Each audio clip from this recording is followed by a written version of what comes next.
So edem ahonom life me draw udro no a mesrawo share jaw comment honom na sa like mayen na yenko yanim ahonom wo udu Facebook a wo de ane so obobo Kessben TV Facebook o de obo Kessben TV o boy ya ubon se dwumadie edem life honom a ubetimi ahwe ye honom wo na afei so wasan so etie yen se de bidika edru honom no udru honom a like share na afei so leave comment honom ebrepemu ye beje bra honom na yakenkan ne kama ede amaye na yakọ yanim ensoso honom wo midin ede berma ba Kwasi nti Amoah me enene dwumadie me tenechire na madi ho chiame ede amawo enche Kofi Frimpon Ziga enso beba ohanom na wababa bekan ho na dwumadie yasan so ede bibibia atoto na akwan mu kama ohonom wo na ejebo eja wanya ababa bedru na ensam no nyina ene se enei kane mampani yera John Dramani Mahama na wasi form ama enene campaign no wapa ho entoma na opra ne campaign ho eye entoma bagasrada no no ensam na aworo ade agu ode eche kuro yi abusua mo ntwan ye na mo nta maso ensam no ewo hadom a ye bedoma sukọ na de okan ye nyina no ye yini mako ede amamo Montie you na yedi kan aka kire mo awo man mu hanom se ene aban a wote oman Ghana kunwa so no waya ne se sesei gold sika kokko na ye wo no ye de kwakwa kwaje wayere na ohene bi akire na adwene ade afa ho na ohene no na adwenkyira wode aba no de me de nka mesusue mu a emu dopa na ene sai ye bedo masukone na ohene no ne nsema woka efa gold for oil do na ne Ghana ye de ehu akwura mu no ne nsam no mu ntwire mu ye de bema mo na mo nso so mahu se de sisi tue mu ene de ekọ ene de ba nyina sada enso anane cyber crime krofo a ebo petesere ekọ abefo ntentan kase so edi enkrofo dwirim edi enkrofo awam ayo mu susuro awo social media so no sese asade pa de nemo amunya kwanya na da bonkrata hodo abadwa so mo kenkan bie no ye mamunya ne ntie se enei Inspector General of Police o man Ghana police adwuma kuo no wonom ate emrante mako edu bako oba ka ho e mane yedu mienu wache wo mo ne nyina dwiri mu a wonom aye e wo social media so ane ye se he wo honom a fake eye account ana omo ankasa wonom akretie no mu kretia ne ebi ye MPs ebi ye ministers ana omo di omo din ebu nkrofo fa so wo social media na ho nkomo no awia yi ebetrase na yede mu nkomo ebremu pa wei anenka ye bi ana awia ye sidwemu a baabi obia no yede ebrewo e wo Kessben authentic breaking news so se dem di ka etuja me ni de barma ba Kwasi nti Amoah menemo ena etrase na dwumadie no so ya chepa na mamenka se dwumadie yi e very interactive into join ye ne a wo de wadwenkyere no eba na yakenkan e de amount wo de fa WhatsApp so a wadwenkyere ni die e 0550 0550 596 929 0550 596 929 eno no aye wadwenkyere a wo de efa so na ya jebra wo hanom na yakenkan ni nyina kama amawo ewo dwumadie ne so na wo de fa aye SMS no so a aye 0550 567 929 eno no aye wadwenkyere a wo de efa so na yakenkan de amawo na yakọ yanim wo no na ansa na no tie we ma me na yemra sisie montie you Bukan wanya sema kansuwa bibi se. Yebe yedia mana sema biya beka ya madi ya mesenki ya beka. Yebe siensi.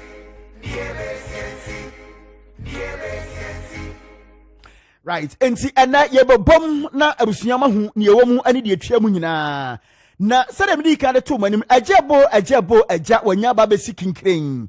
Ena wode wani atwrom awo Volta region from Montemu wahinkro eye ho a Kane Mampeni Ora John Dramani Mahama ne campaigner nei wakopa ho ntoma no ene ensem bebre ene fifirim eba na ye baba bayi ni mako ne nsema hodo okai ni nyina no ene ye bebo na mosoma tie bi na afesuma hwe ensema hodo okeka ye eno adanchen so kwa no a achamanfo a wa amantam dunsia ne mu nyina no ene wo mo so atro mo support e dia ma yewra John Dramani Mahama na wono nsema mo kan ye nyina no awie ye babobo na monso so mahu bi na ena sadia yedi kan ade to manim na afeso ye kan ye ema monso mahu ye no University of Health and Allied Sciences a eno ewo ho no eho na adwumadi ekoso na Kane Mampani Owura John Dramani Mahama say enei Ghana ni bia wutie Kessben 92.9 FM na wo hwe eye Kessben television no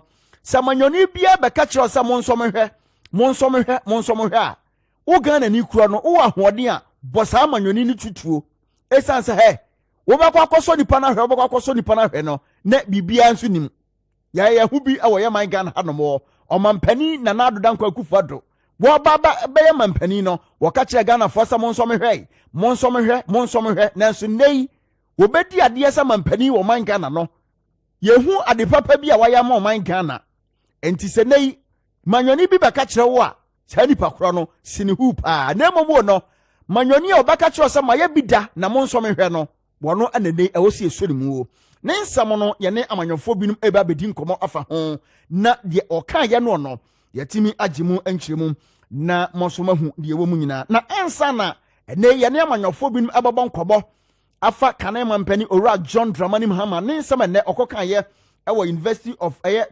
Allied Sciences ewo Volta region ho no moma yentie ne bi ye ba de aka chi no ye de nyada ebesom so ye ba sisi.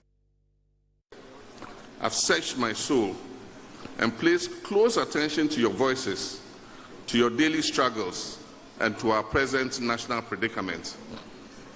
At this stage, Ghana demands experience, not experiments.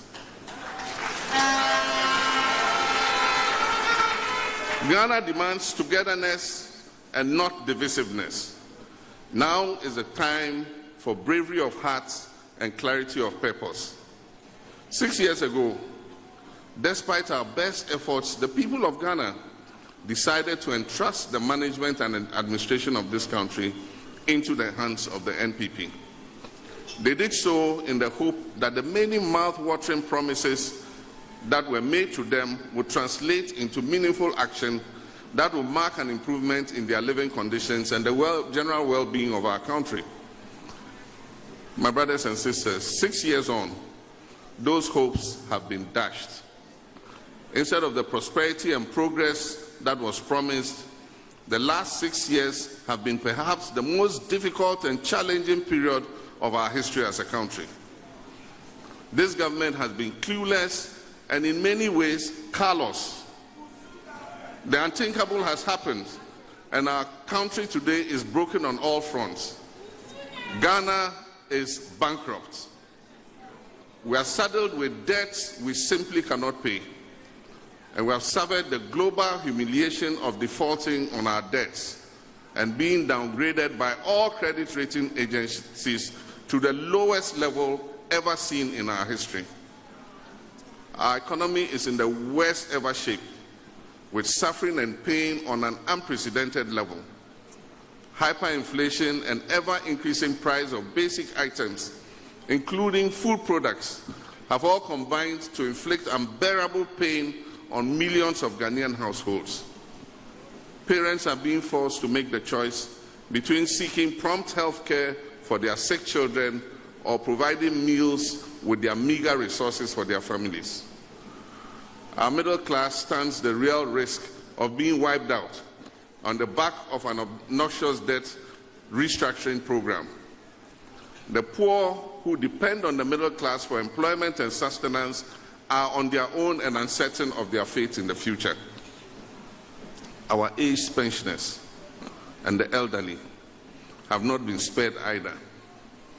In the past few weeks, they have been compelled to stage public manifestations outside the Ministry of Finance in defense of their livelihoods even in this elderly state.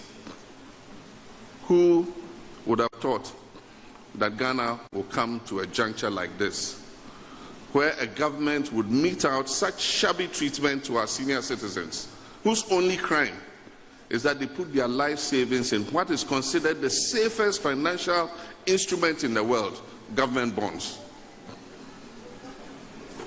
We are at this most depressing phase in our history, where our economy has been destroyed because of the systematic mismanagement, misguided and clueless policy choices and the incompetence of President Nana Akufo-Addo and his Vice President Mahamudu Bawumia. While our people struggle to keep their heads above water, government officials continue to exhibit high levels of greed, corruption, arrogance of power, dishonesty, blatant state capture, and conflict of interest. Unsurprisingly, no one in this MPP government wants to take responsibility for anything, including their flag bearer hopefuls, most of whom were part of the economic management team, the team that was called the solid team. Today, everybody is running from taking responsibility. They continue to lay blame for their disastrous economic management on external factors, whose relationship with our present sorry circumstances are at most tenuous. We all know that this economic collapse has been years in the making, just as we know it was entirely avoidable. Amid all the suffering, government remains obstinate and refuses to back down from the costly missteps that led us here in the first place. They continue to waste the precious little we have on dodgy and misguided projects and programs, and on a bloated government.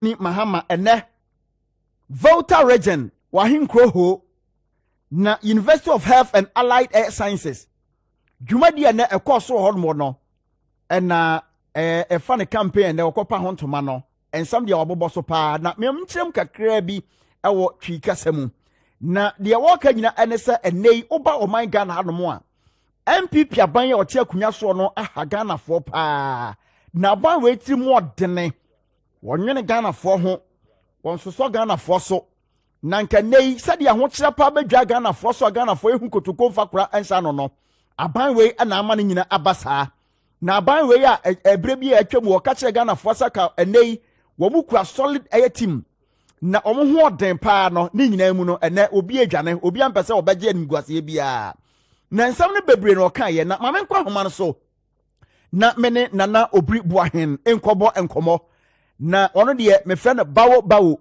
ha nana obri buahen awiei memo ha o nana memo ha o mejo so na nana mpom te sai o ja bia da ro na bawo nso ho ye de o bibia ho mo woye megiri yesa ene video ya yabo na ya hwema atiefo ahwe bie na afi so atiefo so atie bie no megiri yesa wo so na wutia I just the Mahama call water region. me patron ai Oh, I watch it live on Wezo TV. okay very good I watch it live from beginning to the end. mo enti megiri yesa ne nsema o kan ye nyina no wo ankasa watie bi watene wo wasom yedi kan ma me musa wo je ne san from Joshua Labi, Yobekaya to President Mahama. No, from Joshua Labi, then the regional chairman, Ebek Kasai, Oma Kakram do Drona Mekanya. And son President Mahama Ebeka. And then we move ya the firm, ABF Fusini, Nebu Benina. I monitor everything. Na wo hwe sai tie pa Meno. Me mama yourself na me yaro Ghana hana. Anya man yourself kitwo. I am a serious politician and a principled politician. I don't know President Mahama I call launching the campaign I may monitor because I want to learn something out of it. Na ma fa bi name the activity. I'm a serious politician and a serious lawyer. Well, President Mahama no, he won't be a match for Bawumia and the neighbor. Honestly speaking. he will not be a match for Baumia Memedeneba. Memede Baumia ba. And President Mahama will not be a match. But no, I'm looking at the larger picture. But what hear me? Nana mitiepa. I'm looking at the larger picture. What was also larger picture now? Yes, in Nigeria. First of all, the larger picture is that Nigeria population 219 million, eligible voters 93 million, people who voted now 24 million, 94 eligible voters. The people who voted 24. It tells you that look, the youth of Africa, south of the Sahara, they are not comfortable with the way things are going on. It tells you. So I'm looking at the larger picture. Then I was in Nigeria. I don't know Nigeria manifesto the DSTV. Monitor. So the larger picture is not Baumia beating President Mahama. But the larger picture is that look, something is missing. There's a missing link in governance in Africa, south of the Sahara. And those of us in politics, you know, I'm unplug the whole now. And live up expectation. I'm sure up our game one. And it's a bit readable. In Nigeria, it means that so 93 million, not 24 nekotoya. Wow, woman koto. I can't could do about 70 million. 70 million. Every unkoto. Either say insecurity, obiso me them and found when you be see. And no, then I about to nano in Sirusha. It means that both MPP and NDC, you must accept the fact that BBB and Koye, BBB and Kotin, BBB BBB and we need to be fair and honest with the electors and with our people. So I just President Mahama called you whole no, made a mission, and when I may obi-wan, I have me. Na I so about me channel, and you know I have me. But I'm looking at the larger picture. Now, the Kojina, baby, or call this Ababa no Kasa, who is not the panacea to the problems in Africa. I am not correct. But another instance should have said, some African leaders, civilian leaders, are not living up to expectation. Ukwa Addis Ababa no, Okoye, Cameroon by, Gabon by, Uganda by, or Matra Konya should be 40 years, 35 years, 40 years. And yes, I'm now catching a woman. So now that's why I see coup about Cameroon, and I coup about Gabon, and I coup about Uganda, which Obedia Konya before 1990. Will you say so you recognize coup or you don't recognize coup? So there's something missing link in politics in Africa, south of the Sahara, and we need to be honest and sincere to ourselves. Nana, my main will have say consistently, obo wa unipa Baumia Bechano. Na yera John Dramani Mama, a no pay her baby no and a campaign wing. Or can it penja edisi just MPP first for more mema, or more a strong economic management team or table musamo ye solid team cra. And they obian person be accepted a responsibility our and they mismanagement our economy anymore. And they will be a jane of future. Sa economic management team no so yera Dr. Alhaji Baumia or also can who be. No, some okay, what you say? You see, governance is a collective responsibility. Yes, I accept the fact, Sikasem, I accept the fact, sir, Standard and Poor, or my reti Ghana from Baby another from Kra 2-3 days ago, or my Peja Ghana Kakra. I listened to Setepe saying, so my Peja Kakra, na bonds on so betia. It's just that people are having confidence in the economy. Fine. But you know, I have that man, edu baby, tame, be aba mabu, be an say the Adiana achia kra atofam. Now so obeti maba ni no be pejesio. In every country, in every system, no ubenya situation a point in time as kasam, ebeye senya yekum esi bebia. Eti esi bebia na say hwe na ye pegesi ho na achia na emu ya. In the midst of Sanyama winning, and then the Baumias will emerge.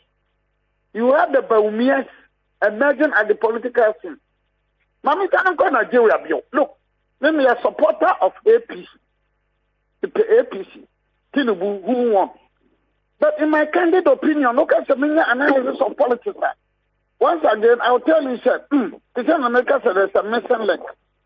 You go to Lagos State, Labour Party, Peter Obi has won. It's like say you Ghana, Hana Yatu about one kind. No MPP are winning in Canano, NDC are winning in Canano, no CPP are winning in Canano. A third force. It tells you something. So it tells you, it's a better because look, we are made in fact on the Nabama studio on.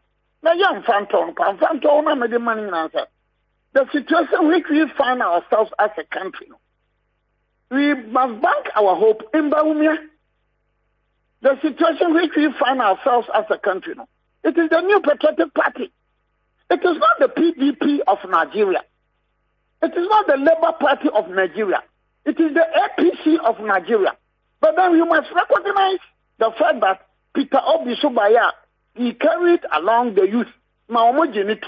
So we should go back to the drawing board and strategize.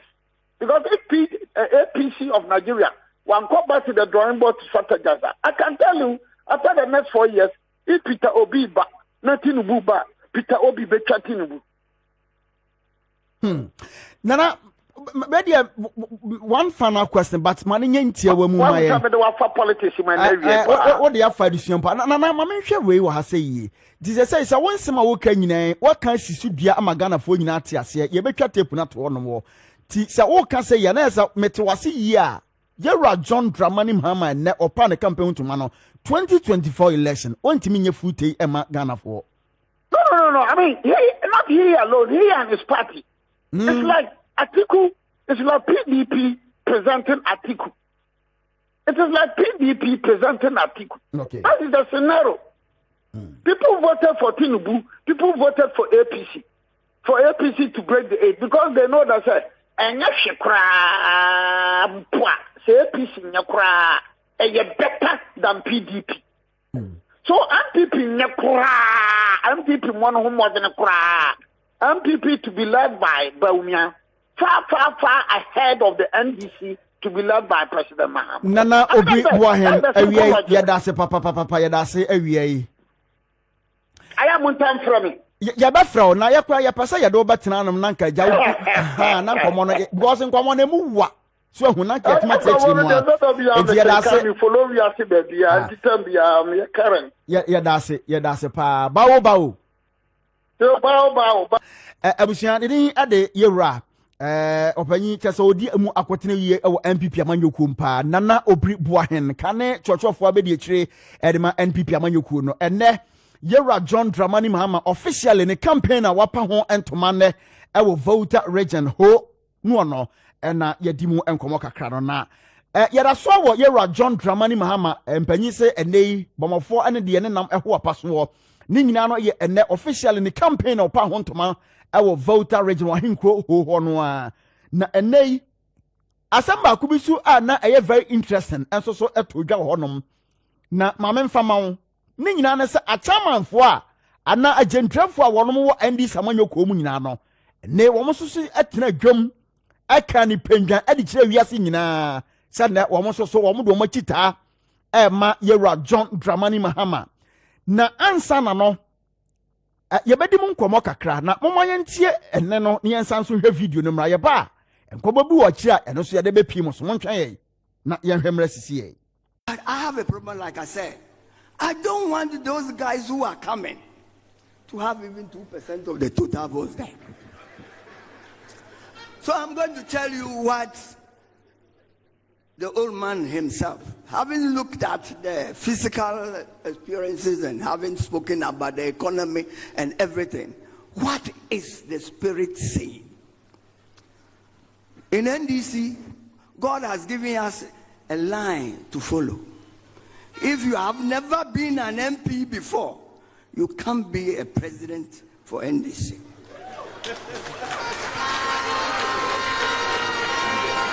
My brother, if you want to be an MP and you want to be the president of Ghana and the National Democratic Congress, your constituency should give you the green light first. Then your region will give you. Then after that, you have been endorsed. I'm just looking at the people who are contesting Honorable John Dramani Mahama.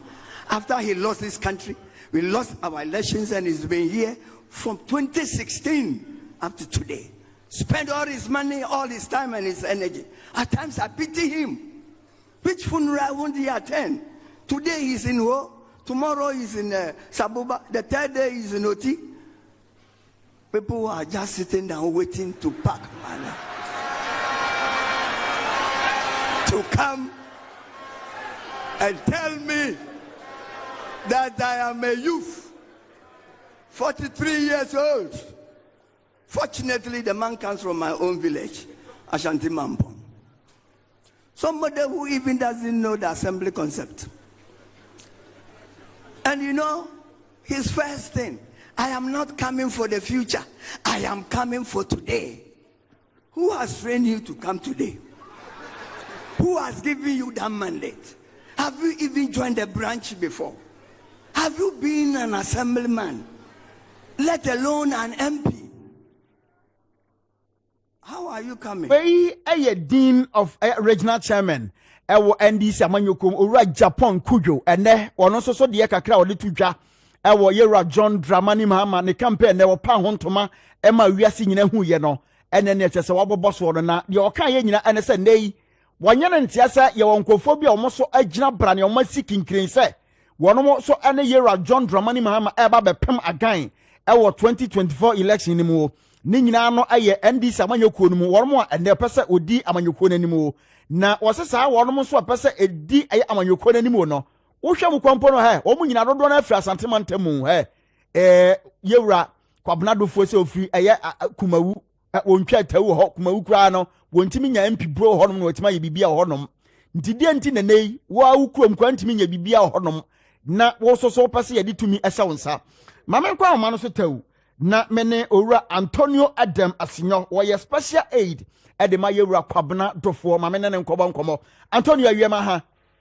Mejozumi ni asen adom me ho ye pa na nso na me adom ne mo mpaibo me gidi yesa enne yewura John Dramani Mahama officially ne campaign na wo pa ho ntoma no utie bi wo hwe ne nsema hodo okeka ye nyina me amema wo 30 seconds wo general impression na ye nkoye nim no ko nyame nim ne mantie mansan so anhwe na me ne constituency executive edin komo campaign ma Dr. Dufo nti mantimi anti anhwe ba matete nsem o mo kan nti metumi ya no ane de wante de ya ne se mame mbo mu na ma ye nkyeremu yie pa na enei dean of regional chairman NDC amanyokuo no owura Japan Kujo acid so akani duasa nei wo hwe NDC amanyokuo no ma wono mo asore gina ona so a wo pese wona yewura John Dramani Mahama ebepema gan nyina dodo na afra asante mantamu ane yewura kwadwobo nso gina ho afei yewura krobia wono so firi asante mampon afei wo ankasa wo pani anasa wo boss yewura kwabna dofo wono wo fre kumawu kwa na ofiri kwa no timi nya MP ho na otima baba ba yi papa bia de di NDC amanyokuo nanim asamwe wote ye wo je ne sai wo yi ano sai me am that me fancy charity for me tell na mesre me no Caribbean in Sema okay na say I mean ye be bisa mampani founder of the party Gerald no ye member of parliament ana no ye MP ye mampani posa mills nyame fa ne currency parliament no ote fa consent me no ko yen me Mr. Japan some dey I say I said you Nyansan what do you call it? I'm using you for the right word. I mean it's factually inaccurate. That's what I'm trying to say. That you have to be an MP to be president. The fact does not support the fact. I mean, founder of the party, no MP. I mean, Gerald Atamil was former president, no MP. So I mean, there's no fact in it. But also, maybe have Dr. Dufofi, Asante at a front plains or Asante region. It's an NDC seat. So nim moi your MP this year, Dr. Dufo Busiani. In this nim dia Dr. Dufo or Ashanti region Mamugana Umbizanian country. So certainly what he said was not true. I've given you the fact, and you can take it as that as political speeches. Right. And I Mami Musao Adam say going forward no and some walking or some so cross actually musa say ya kase ya no and this amanyoku no wo mpe obi a obe se mon some ye po obi a wono no waye bida na ye po obi so waye bida ye John Dramani Mahama wono de betimi adi amanyoku nanim enye ye ru akwabna dofo ene enkaye no mo pese mo tini ni gina eno so hono so ye ko ye ni omo ya dream na ye say campaign we a track record na see nyina digitumu say emria ye wo mu ye economy ne normal one issue e be discuss NDC mpanyifo yi omo nimdie of finance or parliament or maybe almost lawyers ne got na chia ye can't be economy as why you be that when we talking of experience I mean Dr. Kamadu for the record or your finance minister Ghana and call you bond that or your finance minister Ghana was the fastest growing economy in the world or your finance minister you reserve almost 55 billion or your finance minister inflation was almost 3 years 32 months. If you can't the whole experience, we need to compare the records. I mean, Dr. Dufour, as a member of the Economic Advisory Council set up by Professor Mills, your man penny that man penny, I know to me, or the other answer or no. I mean, we can compare records. What I'm telling you is that you can't experience and the practical experience, the depth to fix the current problem we have now. The right man to fix the job to lead the NDC, Dr. Dufour, he has experience, he has a track record, and he's certainly going to hit the ground running when he is elected as flag bearer. Antonio, ya dase papa ewo woso so anu yi a wodi ama ya dase awie yi. Ye na se me dawasin. Abushani ni Antonio Edem Asinyo, wono aye special aid and the Dr. Kwabena Dufour. Wono so anu yi kakra wodi ama ya do no. Na mamema aye Kofi Frimpong Ziga enwuram ene obo akirache Kofi mema wakwaba. Yeah, Kwasi mejoso. Na mpom ti say. Nyakopa adum bibia boko. And the voice ni sheyi pa. Yes, sheyi pa. Ghana 40 Kofi. Agwasi tiawa. Ye nya hoho kese pa ntitiawa. Agwasi ti.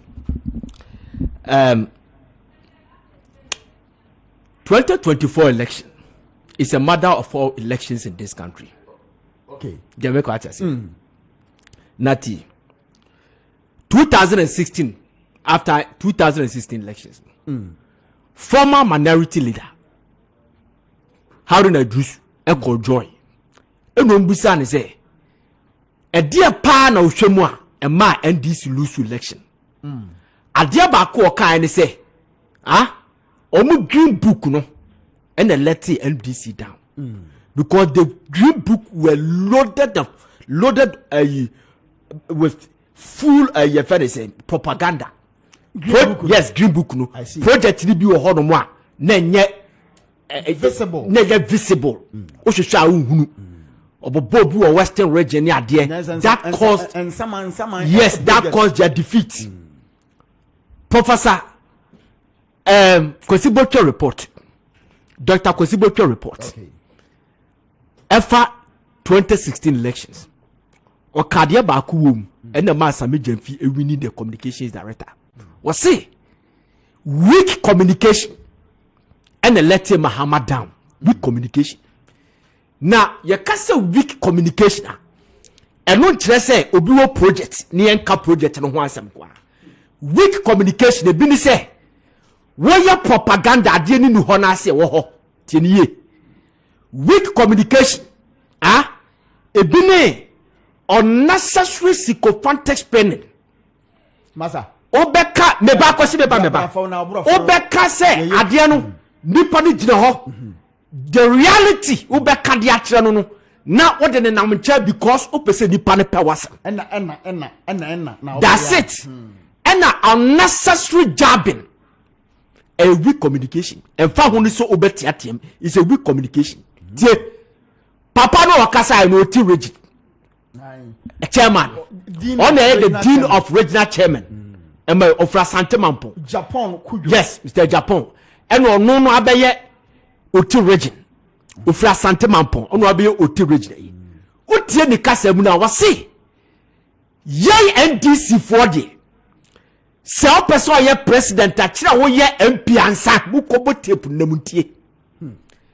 wakeka sa wo ya Mahama bedini dok no kwa me na meka kire mu na se Mahama wo ya MP pen tie me akwasi tie me sa communication no yemfa koto aba yemfa ko bi election sa communication say NDC MP no so anya MP a wutimi be president Rollins wanya MP da but we will lead this country for 19 years military rule and democratic rule for 19 years President Mills our NDC wanya member of parliament da yet he ruled this country for 3.5 years the American watch say what President Mahama here sisi ane say obeye member obeye your friend is saying president from year 2012 ebesi 2016 there were certain achievements bia o make here the American watch say pick that and campaign on it. He has a lot to show this country. Pick that and campaign on it. And no side and Chaya policies or there, but movement church Ghana for sa communication ready. Papa ne bere me na me catch mo. Papa bay. Me say communication wa papa no aka say wa nya member of parliament untimi be ye ayi flag bearer Emma MPP no NDC no. Wa carry on me say Mahama bere.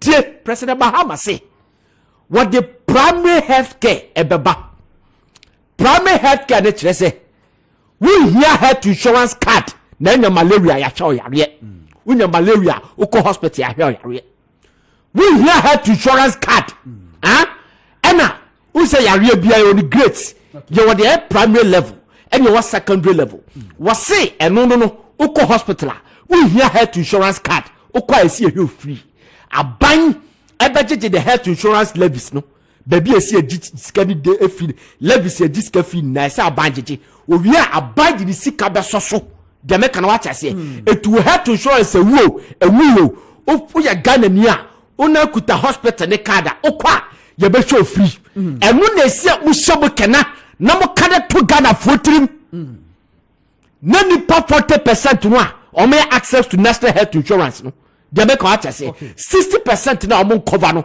omo boss enu na Ghana for petie enya me beye empia o beye empia o tim be di president enu no koye saade na o be ma dia ye papa no ye dia ya boss eye be nwanwa pass o kan asem omo no mutuo no bia esre ye enu na me say sycophantic pain mon kan e plan kira no say Saudi communication no etimi mane be president the betimi amana be president and they say the project our year 2016 no all pambra no chese ma yewe me kase me yewe ya metimi aye afenso de maka no me sebuke na article 71 office holders oso obo betwam ye deliberate ne hesa ne kure obetimi aye na so otimi nyo aye be boa na so oboye that is what we have to discuss and you be say wanya MP or NDC a utiba be president ba kofi and now emphatic say oba S Gracia obetwam starting 2025 na mambo ni shase ya enti no ye be deliberate wo ho so na edu na hia akwasi edu na hia ma me mfa wonsi anom na ye ma tia power hasi ye ne baba nkobo etiafo ene ahwefo ene ye ne opanyi kese ba ko bi wo ha ma ye ne baba nkomo pa ni ora Ernest Frempon na woye hwanya ye ne baba nkobo na ye nsoso ye ne na bonkomo na woye MPP ni ba people pa wono enei mama nkomo ye wode abai wono nsoso obekire na adwene wo ho na yakọ yanim e wo hodom na ansa na obeba mu no mamemfa eye enyimaku aso yasene odwumadie no so no memfa omo asem manwe na so di omachi kopọ mo ne ma ne bitọ awiai mamenka mfoma na awiai mede wo kọ Grace Gift Herbal Clinic tiemi ye pa Grace Gift Herbal Clinic empanyi se yade ye obenya oni fi yade na ma matwoma ye se eraser wahie no me ba cha ompese oba yade da ho na ene oba ba atosom ade amabusua me ba cha me kanfo ba bi ba ko pen na de ama wo eye Grace Gift Herbal Clinic and Laboratory Services ho na eso ko na kwaje wa ya se nyina na tie me wo se wo stroke yade adwedwe agu dem wo asisi yade anasa diabetes na eno so ato ama wo fone ya na wo fone ya Grace Gift Herbal se brei na awie bomwa o de bibidro and esa yade ama ho ato brama wo prostate ho ato chema kokram prostate cancer na ababetomu a waso de bra oba no so obeboa pa na wase memfanto ani wo se uyo oba bema awo ho ayetente ama wo china nante a wo peba munya bia grace gift ya ba sa awafo okunu no yere momra na obama bema na dura no no amoba no so adura no monom ya kagiwa mo na mo na mafam ho afam ba wo Yesu Kristo dim we de obesia na ayasem de pa oba fibroid hawe mesraw foni atwomo grace gift herbal clinic and laboratory services na onom emo papa mesraw wonom ba nie fra won sisi ai fa pa ni pipa na ewon 0244 126 123 0244 126 123 ofra wani a wabeje ofeso na oyade ni nyina no wapahunu agubre na wonso so ho ato afei mama mfa wonko multi credit savings and loans limited tiemi ye pa multi credit savings and loans limited say nei wabie wapon de ato no ma wo ma Ghana fo bosia be ba cha wo ye Ghana ni ba na wutie me wo pa bosia na wo de ahye odwuma wo de hye odwuma no kubu amo odwuma agina bra ne me ba cha wo multi credit savings and loans limited say wasramu a momomod na momra omadwesuo na obema mobosia na mode aye madwuma group loans no mode ma eye dodro bosia nya ba akofo bosia sano so ye ma me pa eye group loans enya ba akofo bosia na emumu no eye dodro bosia nti mu ye nipa numu a wose mo nkeka mo momra obema mobosia ne bi mu ye nipa enso so a wose mo nka mo momra na mo ba bosia no wode be hyam nsamram de akoye madwuma sada enso ne nipa eye enkono nipa 9 mo ka mo bomu a bosia no mo ba multi credit savings and loans limited say wode bema mo na mo de akwakoye madwuma na hyane nso se sa bosia yi a multi credit savings and loans limited o mo de ma no interest rate no nsi ho no awfom ntuji bia wode wi adwuma e ma no yeyi pa na oje so a boa pa nti utie me store na wotimu no adwadie na wodie no sika no kwa na ekofom a multi force mo mra meje bosia no bi na mo mfa nkwaye madwuma me ba cho akom ni nkyeremu ye number ni efra yen sisi ei na enchemu bia ho no yemfa ma 0277 712 888 mediasi sanmeko na asuasene na mame ena me homra sisi ei na emeba me ne owura Ernest Frempong wono aye obi a wopre so ahu esa ukọ amanfi Eastia wo predendenden sa da chi bie no ba ba ya mrase betwani wo hodom me da me honom anu so ketekete bia ba me ba ekomabu ho ya ba sisi e uka wanya asem wa kan so bibi se ye be ye dia mana se me bia be ka ye ma de me senke ye be ka die be siensi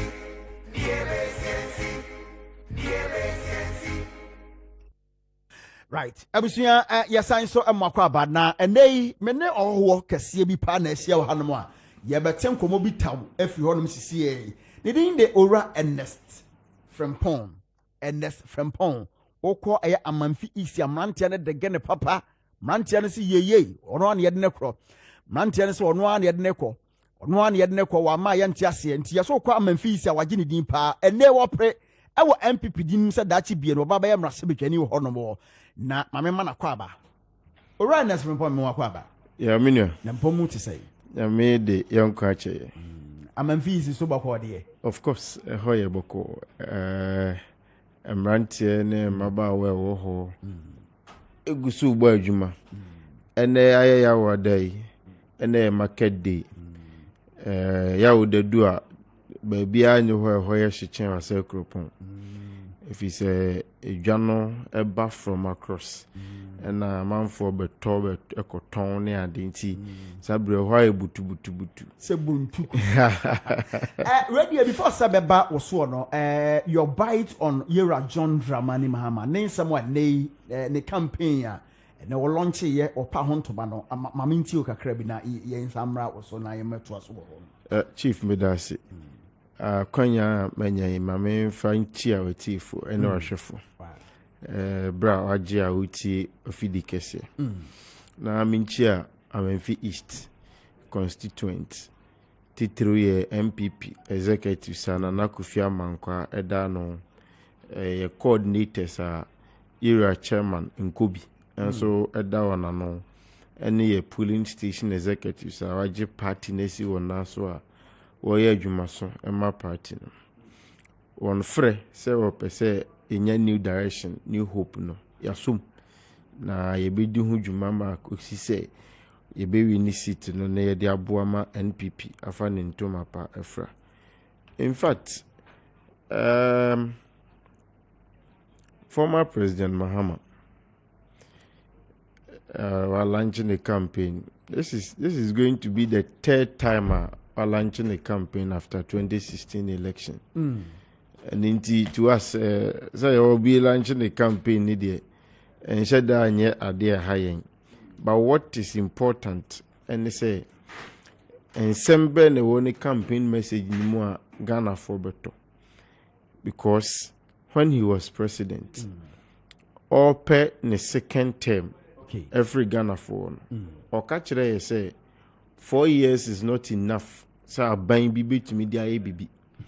Constitutionally, former President Mahama was 4 years. Inti se onim se ontimi mfa nye bibia ede nti a o hye bibibo se obeye nti ne ntro ene said ye oti agana for pam no 2016 no on season free mu. You are a former president of my yeshow oji salary bibia ediu you bia ye de ma oba abeshe bobiem in opposition when we are in financial crisis. Our bro mining ahochiraba ye recover from COVID ne enema ya kum as a country. Ye person ka obechire an alternative. You are not giving any alternative. But so ba effective 2025 as gracia oba obetwam. Of which a good news to some Ghana for you because say aban mu mpanyimfo mbaka kwotena fie sika tafu sika bafu ebe yamo na omukwa kodi ni kwa bra obi kwan ye wa amanfi is wasa kropon kramo kwan pa na sa sika we nyina se di pia ko na de ye akwan de ye mpuntu a bigiri ye saka bebo anso se meka se ye pe alternative you know aban bia ne ho a waba ode Ghana fu sika she Ghana botum NPP government. Okay. Ye jina fa akoro within a single year Eden kwala over 500,000 ku school free from 2017 to date. Ye around 1.8 million children ye put omu into school FED on. Ye touch every family. The amount of money ebe call no enye clues and I say as Gracia now also be scrapping enye closer to it. Of course, it's a good call. Really, it is a good call. Say Yebeka say what about be some more mine where we because of office and now holding tea. Ya recognize or say what some where we ja oko. Nanka kane the bibi ebomochi but she see ayenye. Me it's a good call. Okay. Me sure say MPB, MCEB or when the S Gracia Nasi Yaman S Gracia on survive it. In as much that is good. On mine now person Obabe govern Sisiano. We are in a different situation now. And yet S Gracia Bosha Ocean in 2025 for Nayashushe. This is where we are. As a former president, as a former vice president, you want to come back. You are coming back to do what? Right. Oh dear, yera next from Paul, yamfa no nkonkon ho. So na yemra nkomo no so ho. Ebra no kwati ayo pa, bra ni sha. Ma yansha amanfi east. How nkomo to say? Chief Medasi. We are amanfi east here, one constituency here. Yam political system near different. From 1992 up to date, NDC enya akonya di 16 years, almost 16 years no na MPO sisi ano AD awie no. NPP di 16 years. AD 12 continuous. And ye be di 4 and ya sen frame. So ye di 16. Almost 16th year no mugusu a omu MP need. 2024 the battle will be say why na wasa menfifo ejini dipa onhwe 16 na odi mpuntu aba wana brabum 16 years NDC edin. What can we point out to? na wasa Memphis East ye be point out to na 16 years MPP in Sweden na enso be point out to and no ba be the base for Obia campaign. 2 the MPP government between 2016 to date and nema wasa Memphis East through this government on Saka. Now you compare 2009 to 2016 and nema under the watch of former President Mahama and Tamils NDC onsa aka and no na the immediate analysis I bit me the IM. If you are near share NDC MPR or babepe seat no or share boss impun 20 and a toaba na eto wasa Memfifu trim no motomano no 4 years down the line yetwemu 3 yetwemu 2 abro aye ko yanim impuntu no ni definition de adekora to NDC candidate and say omo MP no. So we have a various way about campaign in 2024 but CCA we in the NPP ehia niema mienu and say ehia enkabum ena ehia a candidate because you see me aspiring candidate not yet a candidate may lead the party no minyanum bi e kan ho omo so the same opportunity ya koye nim no ehia candidate and it is say a polling station for nkomo na yedi the 1117 delegates no omo ho nkomo na yedi okay yen admirable and hardworking 28 electoral areas no won nkomo na yedi okay yewia na omoma yakwanya na eho ene ye ba be kire plan a ye fa so accord the general election CCA me polling station for also after 6 years after 7 years wo guso a wo ka se yenya ahwe no wo mu na hia me sisia enunti na mateki steps a me work on them because everything a Ghana ni bia e benefit bia no won so e Ghana for won so deserve a portion enunti the NPP government edisika Ghana for botum NPP government fanko for adwuma NPP government ma abusua bebre ehu yidi programs ahodo project ahodo. That is what our people should benefit from. Sure. That is what we should also take advantage of it. Now, yen as party for party leaders, party paying for ya bra boss sa a bet translate a bet shabranti bi kuran say there be MPP there a baby as we there odo hokodom if it's assume see or bentin and can not say obe join the MPP or then who shame ye party na dwuma yi no ade ABC dia be kana brabo e be ensa ne ho e be boa ma obi a oba be don MPP no enya nidaso sa nidaso ne bi ne ho eno na e de ba enu ntina the call for a new direction and a new hope no ababa ya antema obi atubi Ernest Eda eguso ye household name even though primaries na yeko and get delegate election and say you need delegate but we are everywhere. You see, started one program be my main family media me na me mohuja boy bo Easter gala committee omo gala afibia no omo no mo ba say chief ya hu dwumadi a udi ya hu said the sports and so eda wakoma so 2 years in ye yenya sponsor embo Easter gala o asamemfi nti afi ye de ba be show nsa na ya sere o say obeboa no agba amaye and nti quick one na mejitum ya set up teams na ye amanfo call ya na e call your mobile ye bebo Ernest Frempong aka Costello. That's right. Easter Gala, was Cropon Astrotef. Astrotef NPP government, boy, was a East and Saka Yediano. Yebe so between 7th to 10th of what?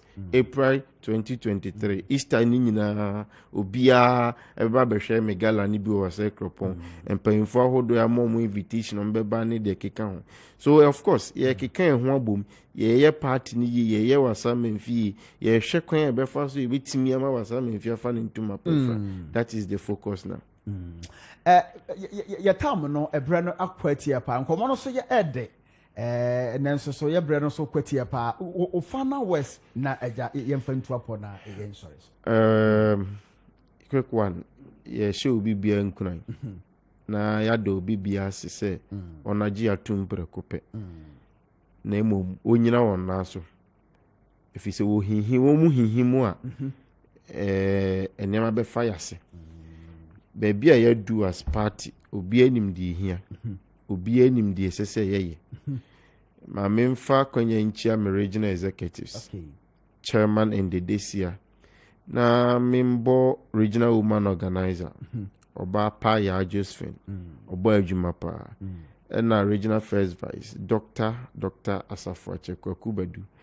Afa se ne ba prekope. Na minchia me constituent bio. Na aside kropon good bias. In fact, upe association a omo dance no mo ye unique a good bias omo wasamen feast. Omo nyina so me cheche omo nyina. Right. Ora NS Frempon we ya dase e no bre no adaje pa. Abusia oye nyidi the NS Frempon Amenfi East parliamentary candidate hopeful.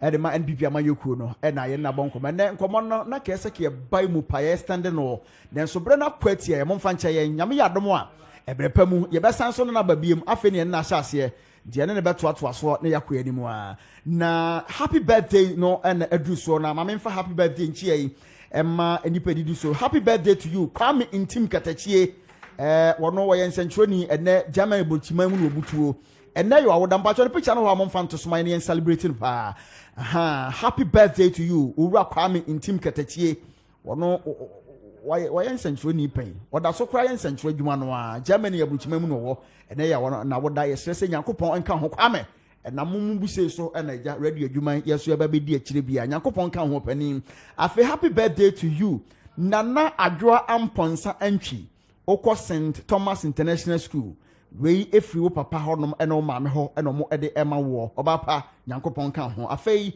happy birthday to you Madam Ya Konadu o abofo Nana Ojambo ama no wase emfama wo nti once again happy birthday to you Nana Ya Kunadu o abofo afei happy birthday to you bra kwadwo o oboase we free nyako abrono ma jima honom ano de ema wo bra kwadwo o mo fedo Nyankopon kan ho ate no ma nkwatenten de o ye nyina so no Nyankopon enhyiremu na afei so onhyemu kena emfama wo afei happy birthday to you Obedjomo dodo friends Asha o we free Ezekiel honom na o de ema wo ai Obed Nyankopon ye okeswate afi happy birthday to you Rahel Akins we free o maame honom Madam Charlotte Befi ho na ode ema wo enti Rahel Akins Nyankopon onye okeswate no apede nyina oba pa wonhyem kina no onye ne kese mfama idi ni barima ba Kwasi nti Amoah nyame yadom ekene besan so no mahia bie ye sori so no